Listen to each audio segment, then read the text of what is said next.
gamit ng at ang mga Lakasan mo. kailan ginagamit ang at ang mga ginagamit ang Lakas. bilang pananda sa isang karaniwang Lakasan mo. Nga. ngalan ng tao, hayop, bagay at puok. Lakasan. Ginagamit ang mga bilang pananda sa dalawa o maraming karaniwang ngalan ng tao, hayop, bagay at puok. O, ibig sabihin, yung ang kapag one lang. Halimbawa, isang tao lang. Ang tatay. O, ang anak. Pag sinabing ang mga tatay ay sama-samang naglilinis ng bakuran. Ang mga anak ay sama-samang naglalaro. Ibig sabihin, marami pag ginamitan ng ang mga. Gets?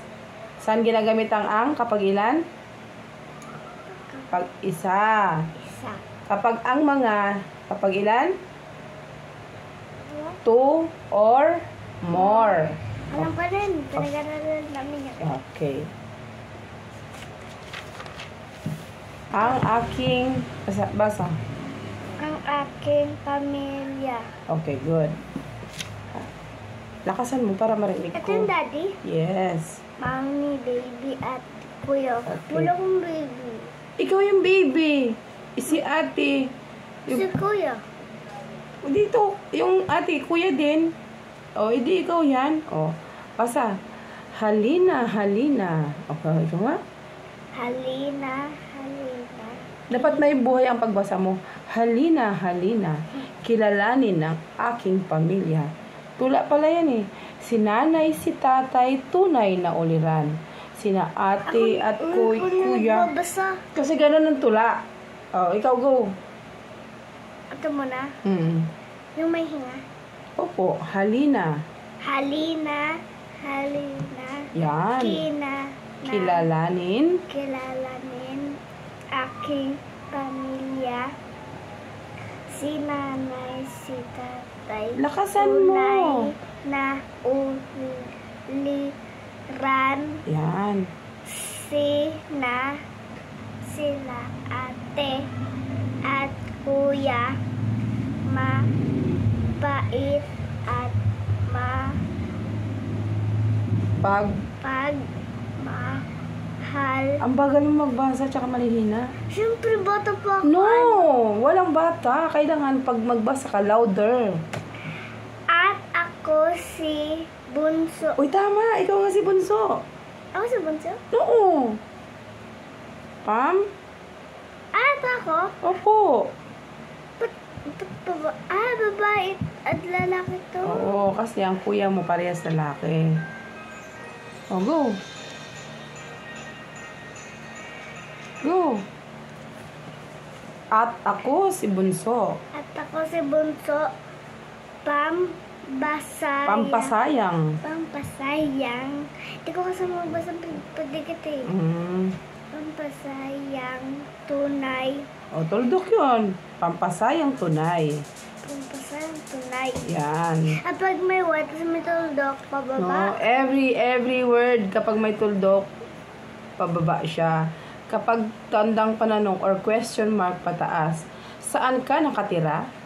May ganon. Pag i-stop din. Yes. Every punctuation mark, you have to stop. Okay? Go. Kami nakatira. Kami nakatira. May ubo na doon sa Ayosha. Oo nga. Go. Kumakain kasi ng candy. Di ba nakakakata yung candy sa leeg? Yes. Makakata kasi yun eh. Okay, go.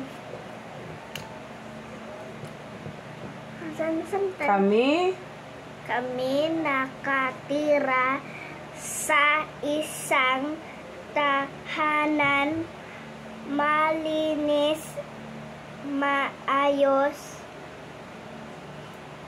Diba pag may dalawang A, kahit anong mga letter, pag N, Maayos, maraming maayos, maraming hala. halaman. Halaman? Saan Oo. yung halaman nito? Oo. Sige na, basa na. Halaman.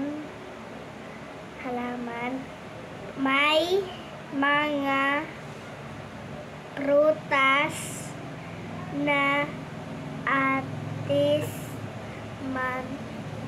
Mangga. mangga.